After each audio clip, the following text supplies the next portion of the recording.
With the coming of generative AI, there has been a lot of skepticism and anxiety across different sections of the society in the world. But let us go back to how technology has evolved. So, sir, according to you, how has technology shaped human society and has evolved over time? Srimetha, if there is one influence on human society in the past 500 years, which is even bigger than political institutions or economic institutions, it is technology. We all know about agricultural revolution. About 10 or 12,000 years ago, it happened over a few millennia. And it also happened in varying periods. For instance, in Latin America, it probably happened much later. Agriculture itself transformed human society, because from a hunter-gatherer society to a agricultural production, it had many consequences. A, we generated surplus, and therefore population exploded. The population explosion started with the agricultural revolution. B, because there's surplus and specialization, trade became necessary. C, because trade became necessary and there was surplus, urbanization took place. So communities settled in larger and larger gatherings, and therefore the whole political institutions and social institutions, and art and crafts and many other things, and entertainment, they all became inevitably a part of the human landscape. And D, many biologists believe that the human health actually deteriorated, partly because we are eating monoculture products, not really a wholesome food that hunter-gatherers ate, and partly because once humans settled in larger numbers, the diseases, the communicable diseases spread, and therefore many of the great problems like the Great Plague or smallpox or many other diseases that decimated millions of people happened by agriculture. So you can see even that remote agricultural revolution 12,000 years ago, the first great technological revolution that mankind faced, it had profound consequences in 100 ways. Fast forward to, let's say, 2-3 centuries ago, the Industrial Revolution, the steam engine, the ginning, the spinning, and so on. That's how it started initially, as we all know. Obviously, from the transport system to manufacturing, the first green revolution, the Industrial Revolution, had a phenomenal impact. What many people don't realize, perhaps, is in Britain, during that period of, let's say, something like 1760 to 1840, roughly those 70, 80 years was the period of the first Industrial Revolution, first in Britain, later spread to parts of Europe and America, etc. But Britain was obviously the fulcrum of Industrial Revolution. You know, the growth rate, economic growth rate, many people don't appreciate this today. The economic growth rate during Industrial Revolution was about 1 to 1.5%. It was still a revolution, not only because we used machines for the first time effectively, not merely the human muscle power or the draft animals' muscle power, but the machines. But even a sustained 1.5% growth rate over decades was unthinkable until the Industrial Revolution. In agriculture, everything was based on the vagaries of monsoon or rainfall or nature, or pest and pestilence. Therefore, if you had enough production, you ate and you had some surplus. If you didn't have it, you starved. Whereas, for the first time in human history, without reference to nature, human society could produce and increase the production every year, a predictable increase. And that's how the revolution happened, and that's how prosperity came. And in today's world, if, let's say, India or some other country gets 1.5 or 2% growth rate, we would call it a spectacular failure. So the first revolution was really that. And the second Industrial Revolution was probably electricity. That started about 100, 110, 120 years, 100 years ago. With electricity came all the things that we now think of as part of modern life. Not only moving our machines, but your lighting, your fan, can you think of the world without electricity now? Only in India, until recently, many of us know, my generation, we were used to a world without electricity for much of the time. And only now we are beginning to get somewhere near where the rest of the world is. Even now, I think rural India is better than it was earlier. The other day, I think the power minister, he came out with statistics about the last decade or so. Some improvement, good improvement is taking place. We're happy about that. But the electricity transformed everything. Not only industry, not only the public institutions, but your homes and your hearts. The third revolution is the electronics and the television, the communications, and a whole lot of the computers. The fourth revolution is what is probably happening. And that is, for the first time in human history, there is fusion of the physical, the traditional engineering, the biological, your genome and so on and so forth, and the digital, the artificial intelligence, or what they call 3D manufacturing or additive manufacturing, and a whole lot of other things. So these things have been happening separately.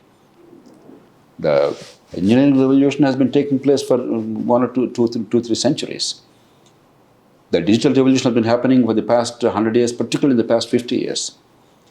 Similarly, the biological revolution has been happening in the past few decades. But the fusion is something new. It's quite spectacular, with consequences that can only be imagined to some extent, but actually unforeseen yet. So in that sense, the artificial intelligence is merely our capacity to now go to computing and digitization to a level which was unprecedented, unbelievable. Even 20 years ago, it was something that we never dreamt of it. Now, for instance, until about a decade or two ago, a computer could never beat a chess champion. Now I think computers habitually beat the world's chess champions. So computing power has gone to a level where the human knowledge, sum total of knowledge and experience, can now be transmitted to the machines, and by hundreds of machines which are networked again, and therefore human brain can never compete with them in terms of the pace. Maybe wisdom-wise human brain is unique.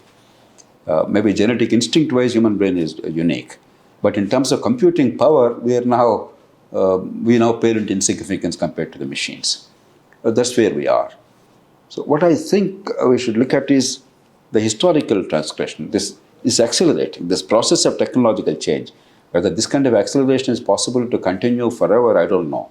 Obviously, there are probably going to be some limits, very much like, with the Olympic runners, can they be faster, or can they jump higher, or they jump longer? Can you continuously break records? There's a big debate going on. Obviously, there are limits beyond which you cannot go, and increasingly, it will be small, infinitesimal improvements. But in technology, I think there are quantum leaps yet happening right now. And we have to deal with that. There's no substitute to dealing with that, because no matter what you do, what you want, you cannot stop the march of technology. That stage is gone. So since you mentioned about the fusion of in the fourth revolution, so any new technology has come with its own share of ethical dilemmas and issues. So in the recent times, with the greater use of data-led decision making in every field, MNCs like Facebook and Google have run into problems with data privacy, and regulators constantly lashing out on them.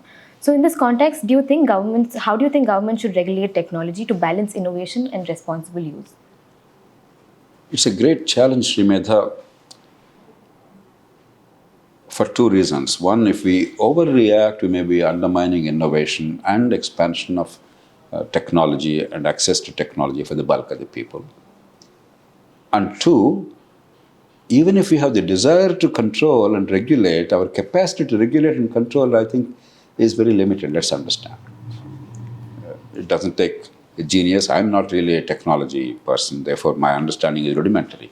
But even with my rudimentary understanding, if you want to, let's say, regulate WhatsApp or Twitter or something else, who will regulate it? When most of these technologies have transcended national boundaries. Unless there is even when the purpose of regulation is clearly defined and universally accepted, that's a big if.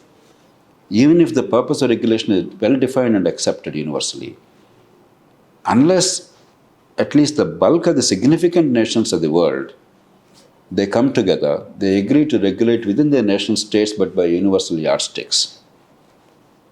And that's another challenge. What are the universal yardsticks you're going to apply? If somebody says vaccines are bad, don't take vaccines. Now, as a student of biology and as a person deeply committed to public health, I would say it's a very dangerous message. Somebody else message my freedom of speech. So how are you going to be united on what is or what is not to be transmitted? In my mind, I'm clear, but that I'm clear doesn't mean that you would be equally agreeing to that. So to build a consensus on these things is not going to be easy. And there are going to be more and more controversial issues. This is a simple issue. Vaccines are good, vaccines are bad. It is a scientifically verifiable issue. But there are many other issues which require a much deeper thought. So we must view it from that point of view. Therefore, regulation has to be minimal. Partly because we don't know enough, partly because we don't have the capacity. If that is the case, what are the potential problems of technology and therefore where we should look at regulation? The first obvious problem is one of employment. As Schumpeter said, it's creative destruction. Every new technology kills old technology and therefore kills old jobs dependent on old skills. This has been the age-old problem. So there used to be Luddites, a fellow called Kevin Ludd. He gathered a group of people in the height of industrial revolution in Britain, probably around the first decade or so of the 19th century. And they used to break up the machines in a futile attempt to stop the industrial revolution. While there will be a certain losers and certain winners, in the larger sense, society is winning. The reason why these technologies became enduring is human society, both the producers and the consumers, they realize that your productivity is going up. Consumers realize your ability to access goods and services has gone up, and the price has come down, the quality has gone up. When both the producers and consumers at large are gaining, there will be individual losers. Some people may lose their job. Typewriters, for instance, when I was a kid, typewriting was an important skill. And many people are typewriters. Now today, is there a typewriter employment anywhere in the country? Fax machines were pretty common. In fact, a company that innovated in a big way, Xerox, has become synonymous with photocopying. It's actually, as we know, an eponymous, a proper noun. It's a company's name. But today, I don't know if anybody is faxing anything. So it's inevitable that some jobs will be lost. The only answer is to create new jobs with new skills, or have better quality of life and look at other services that make your life richer and better. So lamenting that we'll lose jobs is no use, but you must anticipate, prepare, train, skill, and employ, because a country without employment, a society without employment, will be a disaster. And I think the greatest challenge for the next 50 years or so, as I can anticipate, is how do you create productive employment for the bulk of the people on planet Earth? Not only within nation states. India has a humongous problem right now, but there's a much larger problem because fewer and fewer people are producing more and more in the world. Whether agricultural produce or industrial production, 3% of the population can produce surplus food in the world today. And some people estimated that the total number of manufacturing workers in the world, in the organized sector, is about 180 to 200 million people. In a population of 8 billion, only 2.5% people are engaged in manufacturing. And nobody can say that we don't have enough material goods. So is the case with maybe services is a little more difficult, but the broader point is fewer and fewer people are producing more and more. And therefore, creating productive employment that meets genuine needs of the society and gives satisfaction to them as well as income is going to be a great challenge. But I don't think regulation is an answer to that. We have to adapt. The second great challenge is information, particularly in the IT-related areas. Artificial intelligence. After all, it's only garbage in, garbage out. However intelligent the computer, we think the computer is. The computer is merely taking on board all the information that we put it in the public domain. If what we put in the public domain is trash, it is bogus news, it is full of lies, then computer will simply absorb that. The computer has no indigenous wisdom. It has no inherent wisdom. That is where I think ultimately the humans versus machines, the humans will prevail. Because humans ultimately apply not only their senses and instincts, but also the collective wisdom of humanity over centuries, the historical and cultural and civilizational wisdom of humanity in coming to judgments. And a machine can never match that. Therefore, is there a case for regulation when the false news is spread? When something harmful is being spread and people are fed on a staple of lies or unverified and unscientific nonsense? Because the modern age, if there is anything, it is a scientific age that depends on logic and evidence and the best practices.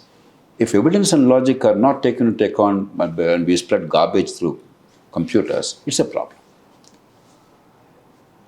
It's going to be tough, but I think some kind of a nation-state regulation is possible.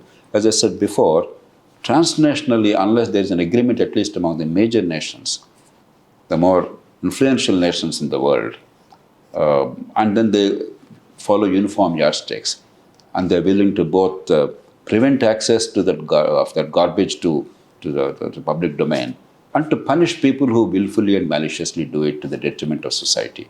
And these are huge questions, huge political, not perhaps ethical questions, but very big political questions. You see in United States today, there's a significant number of Republican Party members who believe that the election in 2020 was won unfairly. It's garbage. But if significant number of people believe that, and if the machines propagate that, that's not going to be very easy. So I think we have to look at that. I don't know how we're going to solve it politically. It's not a technological problem in my view, though there is a technology issue that can be cracked. It's more a political challenge. Then more important ethical questions. Supposing there are certain things which are seriously dangerous to humanity.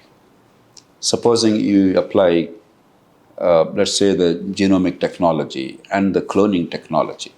A Chinese scientist the other day, he introduced a few genes unnecessarily in a fetus against all canons of modern ethical standards. And he is rightly jailed by the Chinese government. I think he was sentenced to 2 years prison, or maybe longer. Now, it's possible that with greater access to technology, we may do things that are extremely harmful to humanity with unforeseen consequences. Therefore, certain research and certain application of technologies available should not be allowed to be used in a cavalier manner. Already there is some understanding globally, but I think we have to deepen our understanding. In terms of computing and AI, the greatest challenge is a challenge that no other technology really posed to us. Are the computers going to take over like in Terminator films or some other apocalyptic films? No, you see all kinds of things. I don't watch those films, but Transformers, other stuff, all this high-tech stuff, apocalyptic, and the world is going to end kind of a thing. Now, people like Stephen Hawking and some of the pioneers of artificial intelligence themselves, who are very much part of the technology, they spent a lifetime, they're deeply worried about that. I don't know what is the answer. I simply don't know what is the answer. But if indeed there is that much of a danger, we have to do one of two things. Some effort globally to regulate technology within nation states and globally.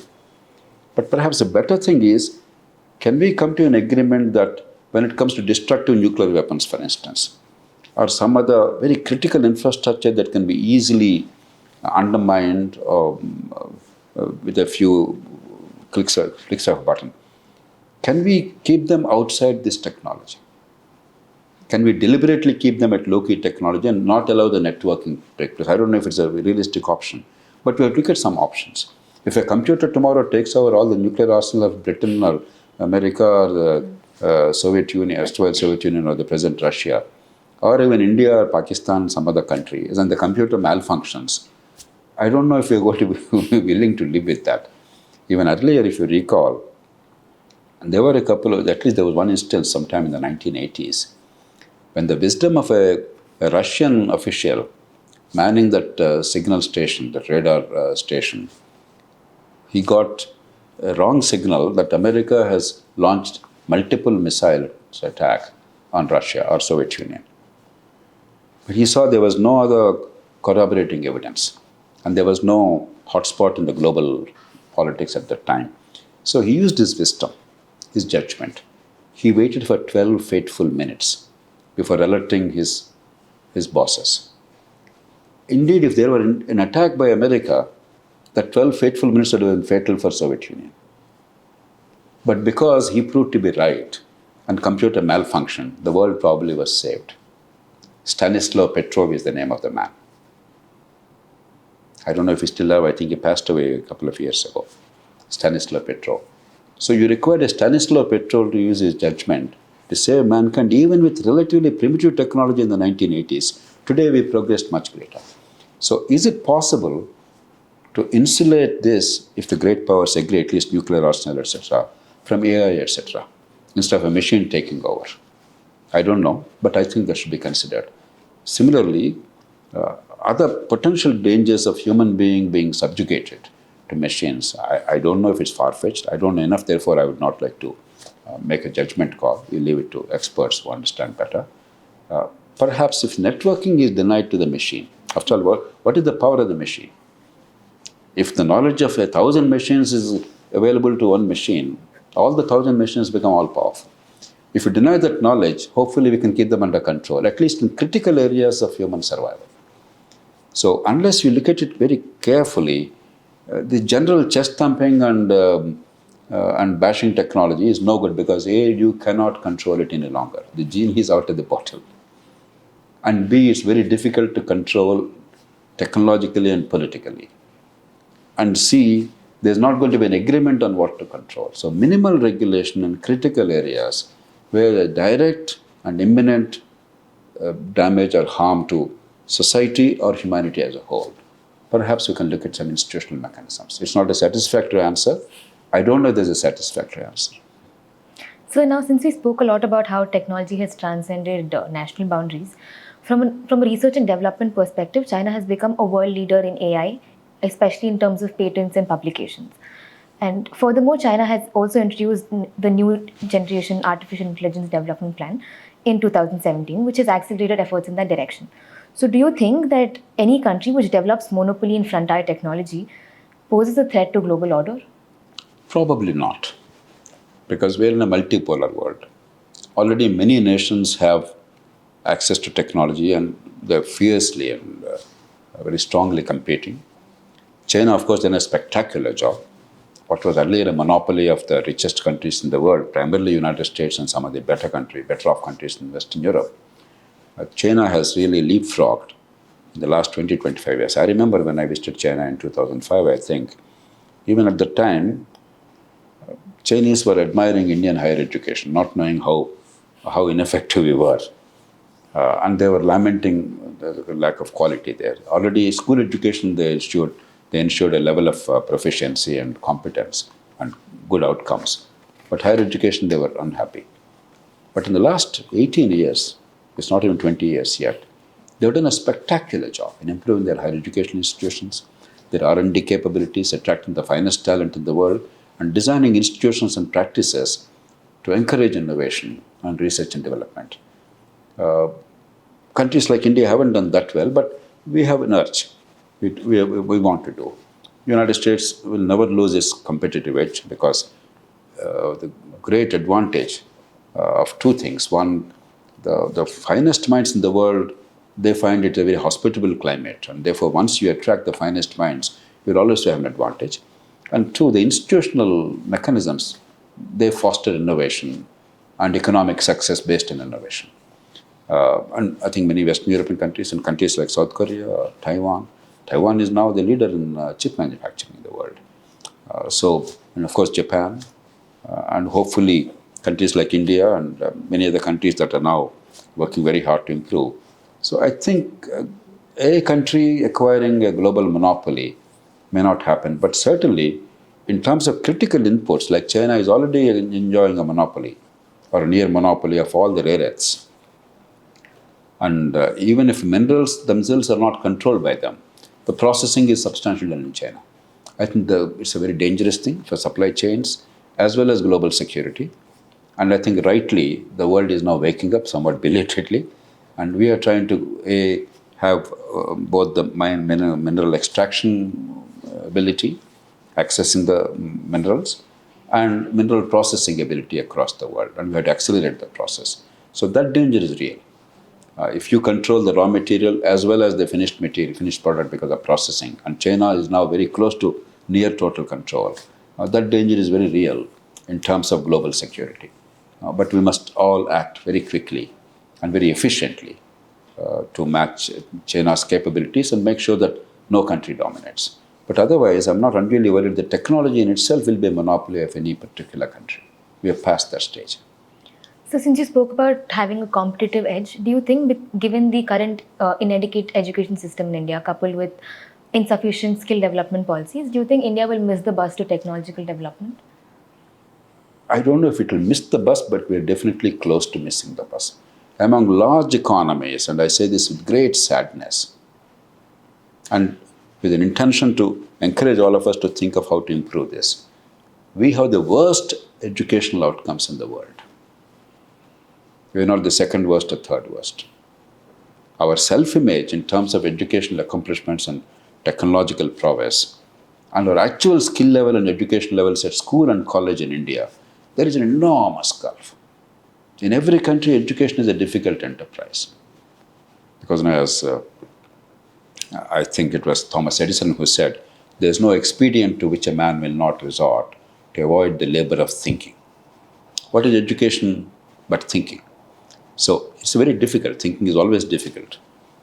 But most countries, at least the better off countries, the more enlightened countries, the more technologically able countries, they have focused on quality education and they're actually generating outcomes. Whereas in India, education is all about putting some more money or more classrooms and more toilets and more compound walls and more. All these are necessary, but they don't constitute education.